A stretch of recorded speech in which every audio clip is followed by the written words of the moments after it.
Welcome to the Rex Andrews Show. Glad to have you back today if you're a previous listener and subscriber. And for those who found us for the first time, welcome. We're excited to share the conversation, the thoughts, the laughs, the tears. Some quick housekeeping things.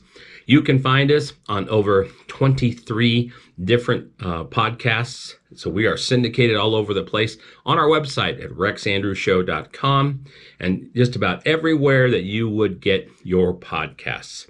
We're also on social media. The show is always posted on YouTube. And then, of course, we do posts on most of all of the major social media outlets. We want to thank our sponsors at Wealth Management Group today. Fantastic people to work with. They don't sell products. What they do is they help you meet your goals. They look at your situation, your financial goals, and they help you find the proper vehicles, stocks, bonds, retirement products. They help you do it all. Fantastic people to work with. I highly recommend them. Their website is wealthmanagement.estate. That's wealthmanagement.estate. Well, today, a little bit of a rant.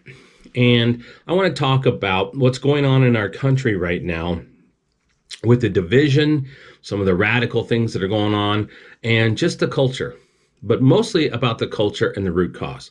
Now, I don't do a whole lot of podcasts around political stuff because you can find plenty of those out there already.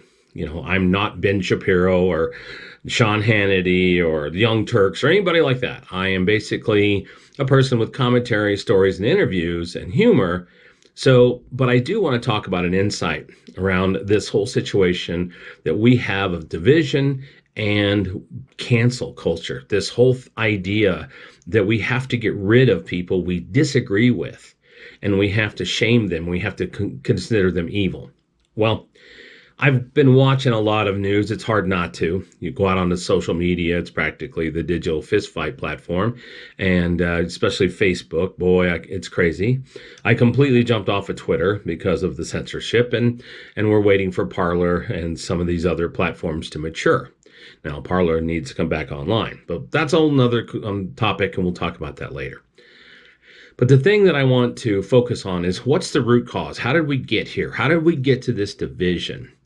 And I've been thinking about this a lot. And epiphany came to me yesterday as I was relaxing on a Sunday, which I try to do. Well, I think a lot of the problems that we face today with this cancel culture and this extreme division and this let's get rid of anything that we don't believe in has to do with failure. You see, we've got a large portion of the population who've never faced failure. They've never had to face a situation where they weren't in their own bubble, where the ideologies are different. And why is that? Because, well, thanks to my generation, we probably raised some people without inconsistencies of winning and losing. So let's look back. You go back to their sports teams as youth.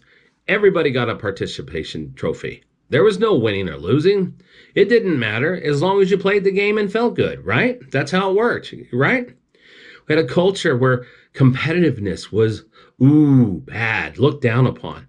We can't have competing. Some people's feelings get hurt. We had a culture where teams were never focused on the individuals competing. So we created a coddled culture. No wins, no losses.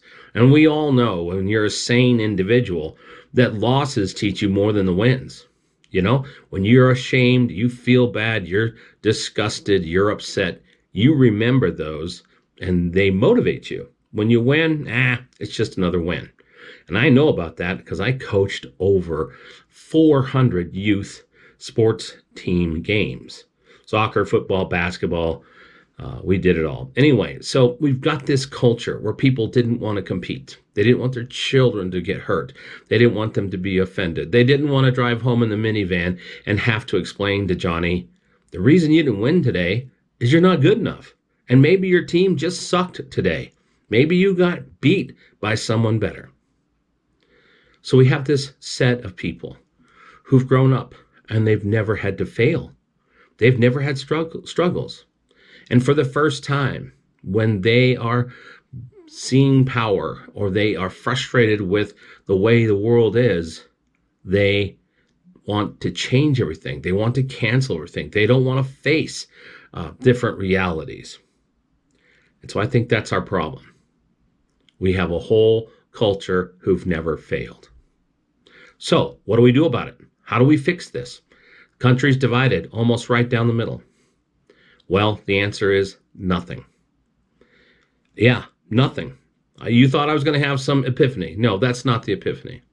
The epiphany is we have to let them fail. If they fail, they will face struggle. They will face frustration. They will face indignity. They will face all of the struggles that we should face, and that's part of real life.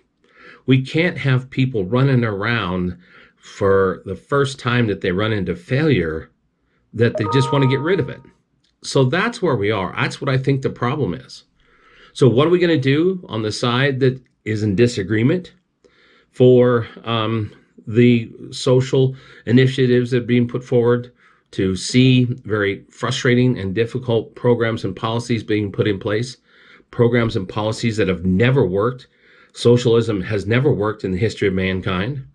In the last 100 years, over 150 million people were murdered at the hands of socialism. So what do? We can't do anything. We're going to have to watch from the sidelines. We're going to have to grin our teeth, and we're going to have to let these people fail. And will they fail? Absolutely. The truth always comes out. They will fail, but they don't believe it right now. And there's nothing we can say that's going to change that. The only thing that's going to change it is they're going to fail, and they're going to see that these ideologies aren't working. So is this a conservative rant? No. It's a rant about truth. We all have to have failure, and we can't impose it on someone else. I can't fail for you. You can't fail for me. But once these people fail, they will look at things differently. So it's going to be a long run to watch some of these policies put into place. We hope that as a nation, we can survive some of the extreme thoughts and the cancel culture. But the truth is, there's nothing we can do, and we're going to have to let them fail. Then we're going to have to pick up the pieces and move forward. The pendulum always swings from right to left and back. And so, unfortunately, we're going into a shift of left, and we're going to have to let them fail. And that's all I have to say about that today. Until next time, join us on the Rex Andrew Show.